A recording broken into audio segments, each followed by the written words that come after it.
Qui ne connaît pas Natacha Tréon, maître de conférence à l'Université de Grenoble-Alpes et directrice de ce fameux master d'ESMA de Grenoble IAE-INP? J'ai tout dit? Qui ne la connaît pas? J'ai usé toute cette salive pour rien, alors tout le monde le savait. Bertrand Touzé, très respecté, responsable achat stratégique bas carbone chez Eiffage. Et puis Jérôme Courtaigne, qui est directeur achat responsable chez L'Oréal, deux entreprises qui sont engagées à fond dans cette stratégie de décarbonation des achats. Alors, on va, vous l'avez souhaité, démarrer cette séquence consacrée à la mesure des achats décarbonés par une vidéo, et vous allez voir, vous allez dire, mais pourquoi diable a-t-on convoqué le talent d'un rugbyman qui s'appelle Daniel Herrero, qui est un copain à moi, et qui a une verve comme ça et un accent qui vous entraîne. Mais pourquoi lui? Écoutez-le.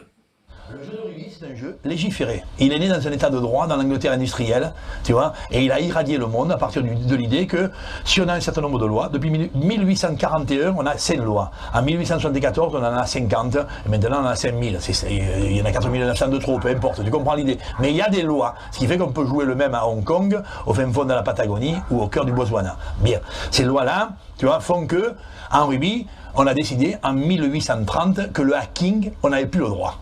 Tu vois, le croche-patte dans la tête, on n'avait plus le droit. Le coup de pompe dans les guibolles, c'était interdit. Voilà, bon. Alors, le coup de pompe dans les guibolles, quel est le lien avec nous? Mais plutôt, je crois que le lien se trouve un tout petit peu plus haut dans le propos, c'est sur les réglementations, sur les lois. Alors, Bertrand, pourquoi avoir choisi d'introduire avec Dany? Alors oui, c'est une partie, on l'a dit, le mot théorique, la mesure, donc on s'est dit... On va un peu égayer avec quelque chose du sud-ouest, un peu poétique. Ce qui est intéressant, c'est la perspective en fait, que Daniel Herrero est capable de prendre sur un sport. Et c'est valable, en fait, ce parallèle qu'il fait, vous pourriez le faire sur tous les sports. Et il commence sa vidéo, comme vous l'avez vu, avec un mot assez fort, c'est légiférer. Et tout à l'heure, la table ronde numéro 1 commence avec la réglementation nous drive. Donc déjà, vous voyez qu'il y a un certain nombre de parallèles. Et c'est ce qui s'est passé en fait en rugby et ce qui a permis à un certain nombre d'équipes de se rencontrer et de jouer le même jeu ensemble. Et ça, c'est quand même assez magique. Et on regarde des Coupes du Monde, des 6 nations, et c'est valable pour tous les sports. Sur le sujet de la décarbonation et du climat, en fait, si on remonte un petit peu en arrière, on peut faire le même parallèle. Les États se réunissent dans les années 90, ça s'appelle le sommet de la Terre. C'est ce qui va faire le début des COP. Et on commence, en fait, on a 0 règle au début. Et on commence à se dire, on va se faire des règles. Et puis, il y a le protocole de Kyoto, il y a un Grenelle de l'environnement en France. Il y a des choses qui arrivent progressivement. Là où on a une scission, c'est en 2015, vous avez les accords de Paris. Ça a été évoqué aussi tout à l'heure. Alors souvent on dit, oui, les accords de Paris, c'est quand même majeur. L'ensemble des États, ou presque 194 États, s'accordent pour avoir une trajectoire commune. Et ça va être transmis progressivement aux entreprises. Et si on fait le parallèle avec les entreprises, vous allez avoir, dans les années 90, une entreprise qui fait un rapport RSE, c'est déjà bien. Aujourd'hui, une entreprise qui a seulement un rapport RSE et pas plus, ou pas une stratégie derrière avec des actions qui sont mises en œuvre, c'est pas forcément acceptable. Pour reprendre et continuer le parallèle, Daniel Herrero dit voilà, vous n'avez pas le droit au croche-patte dans les jambes ou quelque chose comme ça. On a vécu les mêmes choses. Vous avez, je crois que c'est 2013, le Rana Plaza. On s'est dit, ah ouais, il y a des conséquences, on peut peut-être pas accepter effectivement que, à l'autre bout du monde, certains produits soient faits dans ces conditions-là, ces conditions sociales. Ce qui se passe actuellement avec la décarbonation, c'est exactement les mêmes choses. En France, on a été précurseur dès 2010, on a demandé aux entreprises de faire des BGES, donc des bilans d'émissions de gaz à effet de serre. Donc on a légiféré dessus. En 2023, on a inclus le Scope 3. Et ensuite, c'est en train de se répandre en fait, à toute l'Europe avec la CSRD qui arrive. Alors tout ça, ça fait beaucoup de mots, beaucoup d'acronymes, BGS, CSRD, on peut parler du mécanisme d'ajustement carbone aux frontières. Et on s'est dit que pour cette partie-là, il y avait besoin d'expliquer et de proposer une grille de lecture. Ça, c'était clé, cette grille de lecture-là, parce que tout le monde n'est pas familier avec l'ensemble de ces réglementations, ces méthodologies. Donc on voulait faire quelque chose de simple. Quand vous allez ouvrir ce livre blanc et vous rendre sur la partie 2, mesurer, les premières pages, vous allez avoir le listing de, on a choisi les réglementations et les méthodologies qu'on considérait les plus importantes. Et puis, vous allez rapidement voir à qui ça s'applique, est-ce qu'il y a des pénalités associées, quand ça s'applique. Voilà. Et assez rapidement, vous pouvez l'utiliser soit directement pour votre entreprise ou en tant qu'acheteur. Ça a été dit tout à l'heure aussi sur la responsabilité des acheteurs de travailler avec des TPE, des PME, etc. De se dire, est-ce que les fournisseurs avec lesquels je travaille, ça les concerne, ces choses-là? Donc en fait, c'est un double outil. Enfin, vous pouvez l'utiliser dans les deux sens et c'est ça qui est très intéressant. On comprend mieux pourquoi ce parallèle. Alors après, évidemment, on se pose la question comment on s'y prend pour mesurer. On comprend l'exigence de mesurer puisque les réglementations obligent. Mais comment on fait? Quelles sont les méthodes qui existent? Alors avant de répondre à cette question, je vais vous en poser une. C'est qu'est-ce que vous pensez en fait de la maxime du pape du management Peter Drucker qui nous dit on ne peut pas manager ce qu'on ne peut pas mesurer. C'est une aberration. Oubliez Peter Drucker. En tout cas, c'est une aberration dans le domaine de la décarbonation. Donc ça veut dire aussi qu'il faut que toutes les écoles de management, on revoie un peu à la façon dont on enseigne le management aussi à nos étudiants. Pourquoi ? Premièrement, n'attendez pas d'avoir des mesures fiables pour commencer à décarboner. Je prends souvent l'exemple des cimentiers. Un cimentier, il n'a pas besoin d'avoir une mesure fiable pour savoir qu'il faudrait peut-être qu'il diminue son taux de clinker ou alors qu'il travaille sur la substitution de ces énergies et travailler à un moment donné sur des énergies qui soient substituées par rapport aux énergies fossiles qui chauffent ses fours. Deuxièmement, n'attendez pas d'avoir les données de vos fournisseurs pour commencer aussi à travailler sur une démarche de décarbonation. Et là, du coup, je réponds à votre question. Comment est-ce qu'on fait pour mesurer ? Non, mais vous y répondez, mais attendez, quand même. En tant qu'acheteur... Il n'y a pas besoin de mesurer. Oui, d'accord, mais bon. Il faut quand même qu'on mesure. Un chouïa, quand même. Voilà. Donc, en fait, un chouïa, quand on travaille sur des émissions de CO2, déjà, c'est toujours des équivalents CO2. Parce que je vous rappelle qu'il n'y a pas que le CO2, il y a plein d'autres gaz, il y a du méthane, etc. Donc, en fait, on va toujours travailler en fait, à partir de ce qu'on appelle à un moment donné des potentiels de réchauffement global, c'est-à-dire équivalent CO2. Donc, une empreinte carbone équivalent CO2, c'est égal à des données d'activité fois des facteurs d'émission. Il y a deux grands types de données d'activité. Des données d'activité monétaires ou des données d'activité physiques. Données d'activité monétaire, en tant qu'acheteur, vous voulez connaître l'empreinte carbone de vos ordinateurs, données monétaires, vous connaissez le montant des achats de vos ordinateurs et vous multipliez ça par des facteurs d'émission et vous allez chercher ces facteurs d'émission dans la bonne base qui va correspondre à mon avis à des facteurs d'émission monétaires, le bon pays et qui va correspondre au PC. Ces bases existent, elles sont fiables. Il y a des bases, alors vous avez les bases de l'ADEME, aux États-Unis vous avez l'EPA, il y a plein de bases qui existent. Deuxième approche, vous dites... Je vais avoir une approche un peu plus précise. Je vais partir sur des données d'activité qui sont des données physiques, des kilos, des tonnes, des mètres carrés, des nombres de kilomètres. Et vous dites, je suis chez Eiffage, j'achète 10 tonnes d'acier. Et vous allez prendre vos 10 tonnes d'acier que vous allez multiplier par les facteurs d'émission qui correspondent justement à des facteurs d'émission physiques dans les bases de données qui correspondent bien. Et en fait... Quand on regarde fondamentalement les méthodes de mesure, de façon un peu caricaturale et pour faire vite, on peut considérer qu'il y a 4 grandes étapes. La première étape, quand on est un acheteur, on commence à un moment donné en général par des données qui sont des données monétaires. Et ça nous donne en fait une première grande orientation. Ça me donne une idée globale de, OK, grosso modo ce qu'on appelle les hotspots, les priorités. Deuxième étape, je me dis, je vais pouvoir ensuite travailler sur des données d'activité. Troisième étape, je vais aller sur ce qu'on appelle les approches hybrides. Et les approches hybrides, c'est-à-dire je mixe à la fois des données que j'ai, qui ne sont pas toujours d'une fiabilité extraordinaire, je commence à me dire qu'il faut que j'aille chez le fournisseur pour que lui, à un moment donné, il puisse me donner de l'information. Sauf que le fournisseur, quand il n'est pas très mature, en général, il a mesuré potentiellement son scope 1 et son scope 2. Mais sur son scope 3, on est aussi à nouveau sur des estimations. Donc lui-même, il est sur de l'hybride, et moi aussi, je suis sur de l'hybride. Et puis je continue, et après je vais travailler en travaillant sur des allocations, grosso modo des règles de 3, c'est ce que nous dit le GHG Protocol. Vous dites, si ce fournisseur il est capable à un moment donné de mesurer son empreinte carbone sur cette usine, moi ce que j'achète, ça correspond à grosso modo combien dans cette usine-là. Ou sur l'ensemble du groupe, ce que j'achète, ça correspond à peu près à combien. Donc on fait une petite règle de 3, on vérifie à un moment donné qu'on est bien, il faut vérifier un certain nombre de choses. Je caricature un peu, d'accord ?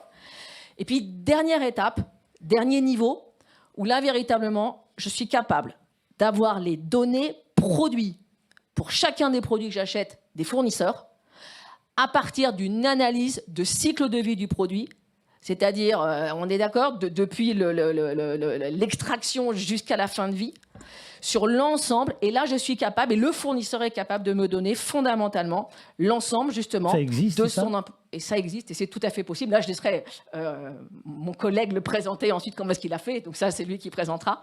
Et ça on est vraiment sur la 4e étape. Et juste en fait pour résumer, ça veut dire grosso modo, vous pouvez commencer dès maintenant. En fait en tant qu'acheteur il vous faut 3 bases. Premièrement, il vous faut à un moment donné ce qu'on appelle une bonne BOM, une Bill of Materials, une très bonne nomenclature de vos produits, pour savoir dans le détail qu'est-ce que l'entreprise achète.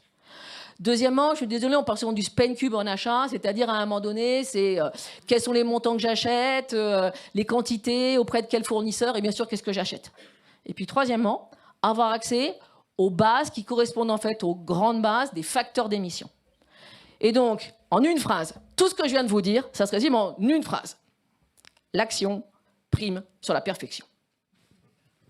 Alors, oui, moi, j'ai l'impression que c'est de l'artisanat quand même. Hein. Moi, j'étais là, je disais, ah oui, ça va être précis, je vais savoir exactement. Non, c'est pas l'enjeu. L'enjeu, c'est de se mettre en mouvement. Au début. Au début, après. Au début. Alors, Bertrand, vous l'avez expérimenté, cette méthode, finalement, par Strat. Oui, on l'a expérimenté. Ce qui est intéressant, parce que là, c'est assez facile au final d'afficher une slide et de vous dire, ben voilà, 1, estimé, 2, données fournisseurs, 3, ACV produit. Si je remonte un petit peu dans le temps, quand on a commencé vraiment l'écriture de ce livre blanc tous ensemble, et ça, c'était une des vertus de se retrouver, c'était de pouvoir... En arrière. C'était de pouvoir, en fait, aussi essayer de trouver un consensus. Donc, partager ensemble et se dire, ben, c'est ça le chemin. Parce que là, aujourd'hui, on peut vous le dire avec de l'assurance, mais on n'était pas du tout sûr de tout ça. Est-ce que les fournisseurs allaient nous suivre sur leur capacité à faire des ACV produits? Est-ce que même sur le point 2, ils allaient accepter en fait, de nous révéler certaines données? Comme le disait Anne-Claire tout à l'heure, ça peut permettre de faire des analyses de coûts, de structure de coûts. Donc, ce qui est important dans tout ça, c'est, et c'est écrit, le travail collaboratif. Là, vous allez engager un travail collaboratif avec vos fournisseurs, où vous n'allez pas forcément parler du prix, mais vous allez les déporter sur d'autres sujets qui sont aussi aujourd'hui créateurs de valeur. Vous allez pouvoir remonter ça dans vos offres. Et bien sûr, le but, c'est de boucler la boucle, c'est-à-dire d'arriver à intégrer ça dans le reporting de nos entreprises, pour que des actions qui seraient prises sur le terrain, notamment, et des décisions, des arbitrages au niveau des achats, ça puisse être intégré dans un reporting et puis publié. C'est quand même tout l'enjeu que le travail qui est fait sur le terrain puisse ensuite se retrouver dans des reportings. Mais je croyais que vous alliez faire allusion à cette mesure que vous aviez choisi de faire au départ et qui s'est avérée fausse après lorsque vous avez affiné. Oui, alors ça c'est aussi donc c'est une page que vous retrouverez, c'est un exemple qu'on a mis dans le livre blanc. Quand on a attaqué la mesure, c'était en 2020, sur notre année 2019, et on a fait une mesure globale, et puis ça nous permettait d'avoir une mesure par fournisseur. On a un slide sur ça ou pas? Non. Non, d'accord, c'est dans le livre blanc. Teasing. Voilà, donc le fournisseur c'était Hilti, et nous on considérait que ce qu'on avait dépensé en 2020, ça représentait 2000 tonnes de CO2. En réalité, on ne savait pas si c'était bon, si c'était faux. Donc on a posé la question à Hilti. Une des premières choses qu'on a constatées, c'était qu'on avait plus d'informations, alors maigre information, mais plus d'informations que le fournisseur lui-même sur un sujet. D'habitude, c'est jamais le cas, il sait mieux ce qu'il vous a vendu que vous, ce que vous l'aviez acheté. Donc ça l'a intéressé, il s'est dit, je vais travailler ce sujet-là. Donc nous, on lui disait 2000 tonnes. Ils ont fait quelques calculs. 3 mois après, ils nous disent 12 000 tonnes. Donc on a un rapport de 6. Quand on dit que globalement, des engagements de réduction sont de 30 à 40%, vous imaginez un petit peu la latitude qu'on peut avoir. Et c'est là que c'est intéressant, en fait. C'est ce travail-là, c'est de pouvoir accompagner le fournisseur. On se dit, mais comment on fait, comment on avance? Et là, ça a été vraiment un travail régulier, et puis à livre ouvert, où on a pu se confronter sur les méthodes, et petit à petit, monter progressivement dans cette donnée fournisseur. Et aujourd'hui, je crois que de mémoire dans le livre blanc, c'est 65 ou 70% du chiffre d'affaires qu'ils font avec nous est couvert par des ACV, donc ils savent le montrer, il y a la méthodologie. Et peut-être retenez une chose, c'est pas vraiment le chiffre, c'est pas 2000, 2500 tonnes, 3000 tonnes qui est important, mais c'est la méthodologie que vous allez avoir derrière qui va vous prémunir du risque et pouvoir faire que le reporting que vous avez est robuste. Je pense que c'est ça surtout qu'il faut retenir. D'accord, donc vous avez expérimenté par l'erreur finalement au départ. Exactement. Comment ça se passe, Peut-être Jérôme? juste ce que tu avais dit, qui était super intéressant, Bertrand. Alors je ne sais pas si tu acceptes qu'on donne un peu les pourcentages. Premier niveau, à peu près 50% d'erreurs. Et puis le niveau 3, où vous avez vraiment l'ACV produit chez les fournisseurs, moins de 5% d'erreurs. Environ, voilà. Mais c'est Environ. intéressant de voir ça. Et même le premier niveau, je vous dis 50% d'erreur. L'exemple Ilti, on a un rapport de 6, donc on est bien plus haut. Mais voilà. Jérôme, chez L'Oréal, vous avez une approche fournisseur intéressante. Oui, je me retrouve beaucoup dans ce qui a été dit, hein, un peu d'empirisme, de cheminement. C'est un peu finalement une danse à deux temps, hein, c'est-à-dire qu'il ne faut évidemment pas attendre d'avoir les données parfaites pour agir. Il faut avoir ces données, il faut agir. Et puis dans le tempo, dans le rythme, c'est aussi d'engager nos acheteurs et les fournisseurs. Et donc, nous, ce que nous avons fait et ce qu'on a partagé dans nos groupes de travail, en fait, il y a deux possibilités. Comment on démarre? C'est soit j'engage mes fournisseurs à se décarboner sur l'ensemble de leur activité et je vais collecter les données d'émissions sur l'ensemble de leur activité, peu importe ce qu'ils nous livrent directement, parce que nous voulons avoir des fournisseurs qui se décarbonent sur l'ensemble de leur activité, ou d'avoir une approche produit-service, où là, je vais avoir une empreinte carbone sur ce que j'achète. Et nous, notre responsabilité en tant qu'acheteur, c'est à la fois décarboner nos fournisseurs et décarboner ce que nous achetons. Donc chez L'Oréal, comme notamment chez Schneider, on peut passer au slide juste après, on a fait le parti pris d'engager d'abord nos fournisseurs à réduire leurs émissions globales. Et donc, on a monté un partenariat avec le Carbon Disclosure Project. Je suis un peu désolé de cet acronyme un peu barbare. Beaucoup d'entre vous connaissent cette organisation. C'est une organisation sans but lucratif qui a pour objectif de reporter et de partager les impacts environnementaux, non pas seulement des entreprises, mais aussi des investisseurs, des collectivités. Et ça passe par un questionnaire. Et ce questionnaire, les fournisseurs y participent, donc nous les accompagnons, nous les formons, pour qu'ils puissent y répondre. Et y répondre, finalement, les données sont la conséquence. C'est-à-dire, dans ce questionnaire, c'est d'abord votre stratégie. Derrière ces stratégies, quelle est la gouvernance? Avez-vous identifié... Vous demandez ça aux fournisseurs? CDP, dans la réponse... Les petits fournisseurs, quelle est votre stratégie? Vous regardez avec des yeux de Merlin Free. Je dis, mais de quoi vous me parlez? Alors c'est plutôt aujourd'hui nos grands fournisseurs, hein. On est aussi sur un chiffre de 1000 fournisseurs, comme Schneider d'ailleurs, mais avec une diversité de catégories d'achat qui demandent un accompagnement très fort. Donc évidemment, ils n'ont pas le même impact. Et ce qui est important, c'est la démarche très progressive. Donc vous voyez cette pyramide, on a identifié 5 étapes pour nos fournisseurs. D'abord, je participe à CDP, c'est une première étape. Ensuite, je vais reporter mes émissions. D'abord, scope 1 et 2. Ensuite, je vais faire vérifier mes émissions par une tierce partie. Donc, j'améliore la qualité de mes données. Et derrière la qualité de mes données, je vais améliorer mes plans d'action. Parce que plus j'ai des données précises, plus je vais avoir des actions concrètes. Et ensuite, on va leur demander d'avoir un objectif de réduction en valeur absolue. Parce que c'est bien d'avoir un objectif en intensité, mais ce qui compte au final, c'est de réduire ces émissions et de compenser notamment les effets de croissance. Et enfin, d'avoir des engagements, ce qu'on appelle SBTI, vous connaissez cette exigence, donc un objectif de réduction aligné avec les accords de Paris pour réduire le réchauffement climatique à 1,5. Donc c'est très progressif et nos acheteurs savent exactement pour ces fournisseurs où ils en sont, pour pouvoir les animer au cours d'année et franchir étape par étape pour arriver à l'étape ultime qui est l'étape 5.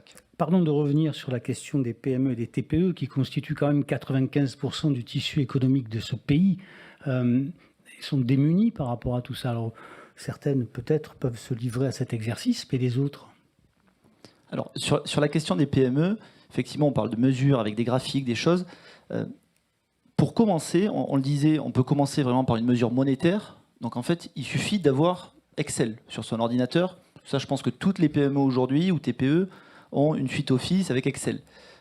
Ensuite, il suffit aussi, si on parle des achats dans une TPE ou une PME, d'avoir une classification des achats. Donc ça, on va le retrouver généralement dans l'ensemble des entreprises, ça veut dire les achats organisés, les différents types de dépenses organisées, rangées dans des panels. Et donc on sait qu'on a acheté un certain montant de telle catégorie, un autre montant d'une autre catégorie. Ensuite, il ne faut pas hésiter à se faire accompagner aussi. Alors vous avez certaines entreprises, certaines entités qui peuvent vous accompagner. Il y a la BPI qui propose en fait des diagnostics pour les PME très adaptés, avec un accompagnement sur construire une stratégie mesurée, et tout ça en fait avec des subventions. Natacha, tu peux en parler mieux que moi. Il y a des aides financières qui sont octroyées aux PME, TPE. Oui, alors là, on est très franco-français. Hein, je suis d'accord avec toi. Hein, effectivement, elles peuvent commencer avec peu de choses au final. Mais juste au niveau international, c'est les entreprises de moins de 500 personnes, c'est 90% du business international. Donc, si jamais vous avez des fournisseurs qui sont à l'international, ce qu'on leur conseille, c'est plutôt déjà de travailler avec le SME Climate Hub, qui leur permet en fait d'avoir accès à des calculateurs carbone, à de la formation, à des cours, etc. Puis après, effectivement, quand on est en France, vous avez, si jamais vous avez certains de vos fournisseurs qui sont à moins de 500 personnes ou moins de 250 personnes, vous avez l'outil qui est extraordinaire qui s'appelle Diag Décarbonation, qui est proposé par l'ADEME et la BPI. Et en fait, à eux deux, ils vous proposent à la fois de faire la mesure de l'empreinte carbone, le plan de transition de la PME, plus le premier accompagnement. Pour une PME de 250 personnes, le reste à payer, c'est 4 000 €. Ça va. Et puis quand même, je voudrais quand même rajouter aussi qu'on a quand même beaucoup d'outils et on a beaucoup de start-up et de start-up françaises aussi en mode SaaS qui sont très adaptés pour mesurer l'empreinte carbone d'un certain nombre de PME, PMI. Enfin, je suis désolée de ne pas faire la pub, mais vous avez les SAMI, les Carbo, les Greenly, etc., qui sont très adaptés. Et juste le point qui me paraît essentiel en tant qu'acheteur, donc on a un rôle pour les orienter, d'accord ? Mais je pense que c'est aussi de notre responsabilité de se dire, je suis en train d'aller voir une PME, je veux un moyen qu'elle calcule son empreinte carbone et je veux qu'elle rentre dans un plan de transition, c'est elle qui doit payer simplement la mesure de son empreinte carbone. Est-ce que ce ne serait pas à nous, grands comptes, de payer son empreinte carbone, la mesure de son empreinte carbone? Et je vous dis ça, il y a beaucoup d'entreprises qui sont engagées dans cette démarche-là. Je vous donne l'exemple de la Française des Jeux. La Française des Jeux, ils avaient pris en fait un abonnement à une plateforme qui leur calcule leur propre empreinte carbone. Ils ont pris en fait un abonnement beaucoup plus important et ils le mettent à disposition gratuitement à leurs principaux fournisseurs PME. Et fondamentalement, ce n'est pas un cadeau que vous êtes en train de faire à vos fournisseurs, c'est un investissement sur l'avenir. Vous faites ça? Non. Si, on le fait. On le fait. Oui. Dans le cadre du CDP, tu peux le dire. Dans le cadre du CDP, oui, tout à fait. Et explique-le, parce que c'est top ce que vous faites. Dans le cadre du CDP, pour vraiment accompagner nos fournisseurs de manière concrète à réduire leurs émissions, avec des actions concrètes, en partageant aussi des leviers de décarbonation. Et tout ça est extrêmement opérationnel. Parce qu'au final, il ne faut pas oublier que nous arriverons à atteindre nos objectifs, nous, les grands groupes de décarbonation, qu'avec nos fournisseurs et avec un écosystème large. Donc, arriver à reporter leur performance, c'est notre performance. L'objectif, c'est quoi? C'est de comparer l'empreinte carbone de tous les fournisseurs? Alors peut-être sur la question précédente, effectivement, on réfléchit beaucoup à ça. En ce qui concerne le BTP, il y a aujourd'hui un vrai sujet sur l'empreinte carbone des sous-traitants qui ont du mal à approcher ça. Donc oui, on est en train de réfléchir, de construire des plateformes qu'on va mettre à disposition de la chaîne de valeur. Le but, c'est vraiment de le partager avec l'écosystème pour qu'ils puissent facilement avoir l'ensemble de l'empreinte sur les produits, etc. Et ça, c'est vraiment des choses qui sont en train en fait, de basculer, puisque avant, les entreprises se positionnaient pas de cette manière ou n'étaient pas dans cette réflexion-là. Mais là, on a besoin d'y aller. Il y a aussi sur le BTP des sujets d'acceptabilité, alors sur plein de domaines, mais dans le BTP en particulier. Donc, on a besoin vraiment de pouvoir shifter pour entraîner tout le monde. Ça, c'est important. Et comme le dit Natacha, c'est un investissement, ce n'est pas une dépense. Un investissement, c'est une dépense qui rapporte. C'est ça.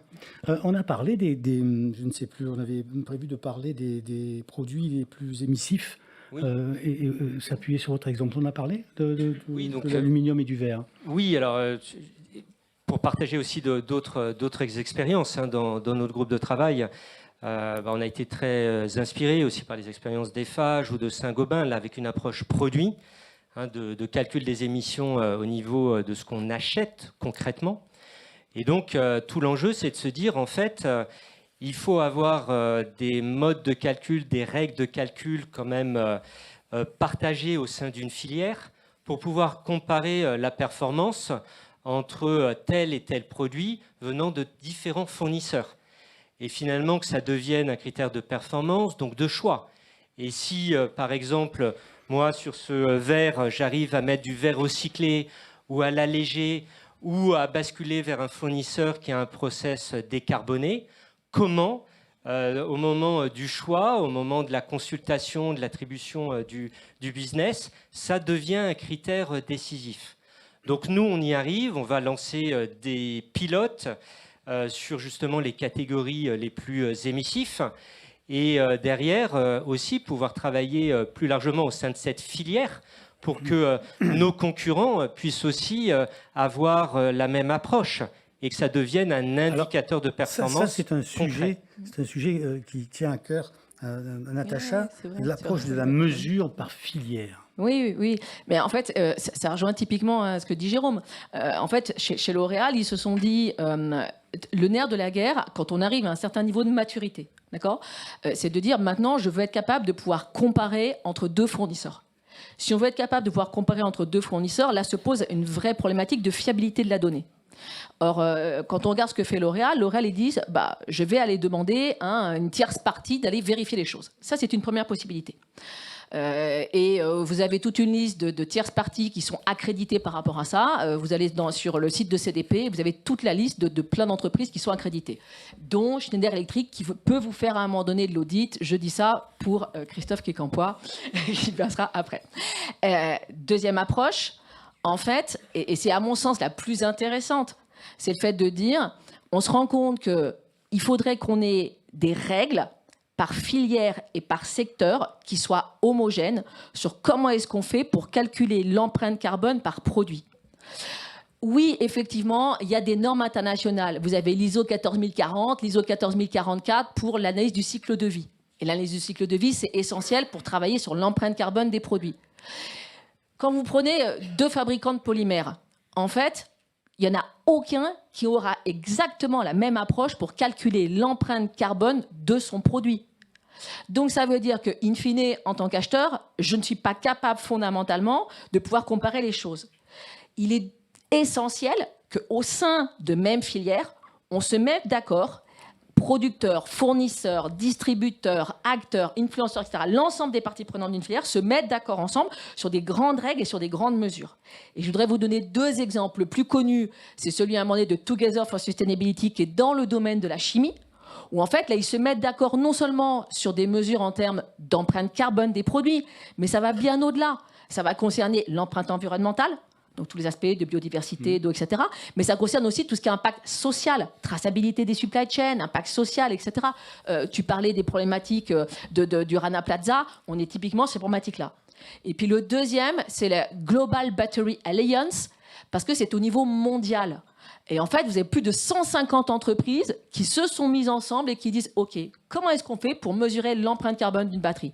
Quelles sont les données primaires ? Quelles sont les données secondaires qu'on peut utiliser ? Quels sont les systèmes d'allocation qu'on va prendre en compte ? Etc., etc. Donc on se met des règles. Dès lors que l'on se met ce type de règles, ça veut dire que si on veut véritablement accélérer, il y a une problématique d'urgence, on l'a tous souligné, au-delà des règles communes, ce qu'il faut qu'on fasse, c'est qu'on mette de la donnée en commun. Et en fait, l'avenir, c'est d'aller vers des écosystèmes partagés, de données partagées. Et c'est typiquement ce qu'ils font dans la chimie, et c'est typiquement ce qu'ils font dans le domaine des batteries. Ça veut dire que l'avenir, c'est d'aller vers ces approches-là. Et s'il y a un sujet qui me tient à cœur, c'est l'économie circulaire. Et en fait, ça va typiquement dans ce que veut l'Europe. L'Europe, en fait, ce qu'elle veut, c'est accélérer l'économie circulaire au niveau de l'Europe et créer du business circulaire. Et pour ça, elle met en place ce qu'on appelle les Digital Product Passports, des passeports numériques des produits, et dans lequel, en fait, pour chacun des différents produits, alors vous avez un système de QR code, bien vous aurez aussi bien la composition du produit, l'origine du produit, l'empreinte environnementale, carbone plus autre, l'impact sociétal, est-ce qu'il est recyclable, est-ce qu'il est désassemblable, est-ce qu'il est réparable, etc. Tout ça, aujourd'hui, les 3 premiers secteurs qui sont concernés, batterie, électrique, électronique et textile. Et puis ensuite, on va vers les secteurs construction, ameublement, chimie, packaging, etc. Et donc, on va aller véritablement vers une logique où de plus en plus, on va avancer. Et je pense que si on veut que tout ça se mette en place, automatiquement, on ira vers des systèmes, à un moment donné, d'écosystèmes de données partagées. Et la bonne nouvelle, je suis très optimiste par rapport à ça, c'est comme les règles du rugby. L'Europe, elle a dit, il y a des nouvelles règles sur tout ce qui concerne, en fait, l'empreinte environnementale des produits. Et au sein de l'empreinte environnementale du produit, vous avez l'empreinte carbone. Mais l'empreinte environnementale, ça prend en compte l'eau, etc., tout ce que je disais, la biodiversité, etc. Et ça y est, la semaine dernière, ça y est, l'Europe a dit, maintenant, on s'est tous mis d'accord, il y a véritablement une approche harmonisée au niveau européen, et ce sont 16 critères qui vont être pris en compte. Ça va dans le bon sens, maintenant, on sait calculer. Juste une dernière question. Moi, je pensais que arriver à mesurer tout ça, ça permettrait de délivrer des devis en CO2. Je commets une erreur rédhibitoire ou alors ça n'a aucun intérêt, ma question ? Non, il y a un vrai intérêt. Alors pourquoi ? Et peut-être pour le relier, parce que vous vous dites pourquoi cette question arrive là. Non.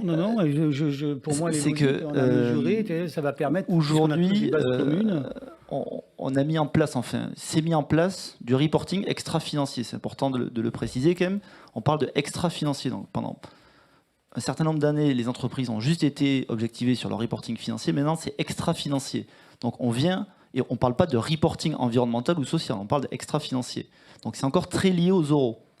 Et donc ce qu'il faut avoir en tête, c'est que ce qu'on voit naître petit à petit, c'est l'insertion en fait donc, de l'empreinte carbone notamment, ou d'autres critères environnementaux qu'on peut retrouver sur des déclarations environnementales, à partir du moment où on est dans un cadre qui soit normé, qui soit validé, donc partagé, dans effectivement des devis, dans des factures, et en fait dans toute la chaîne achat. Dans tout le processus achat. Aujourd'hui, c'est un problème qu'on a dans toutes nos entreprises, c'est qu'il y a un moment où on a une scission et on perd la donnée. Et donc, en fait, vous vous trimballez que des euros. Et on ne sait plus avoir tout le reste. Et donc, on est en train de travailler, effectivement, et beaucoup d'entreprises travaillent dessus, sur comment on va arriver à embarquer toute cette donnée-là jusqu'au bout. Il est trop modeste parce qu'en fait, chez FH, c'est grâce aux achats que du coup, au niveau des propositions qu'ils vont faire à leurs clients, ils vont être capables à un moment donné de proposer des variantes en disant bah là le bâtiment, si jamais vous mettez, j'y connais rien, tel matériau, bah grosso modo c'est tant d'émissions de CO2 en moins, mais c'est aussi à un moment donné un impact financier. Et le nerf de la guerre, c'est qu'à chaque fois on soit capable d'associer en fait un impact CO2 à un impact financier. Et ça, FH ils le font très bien. Mais pour avoir déjà une idée, c'est les acheteurs qui vont remonter toutes les données. Donc il est trop modeste. Hein. Et je les ai vus ce que vous faites en termes de variantes, etc. Donc c'est top. Et puis au sein des entreprises, il faut vraiment que vous réfléchissiez en disant combien d'entreprises ici, là, dans l'Assemblée, ont un prix interne du carbone.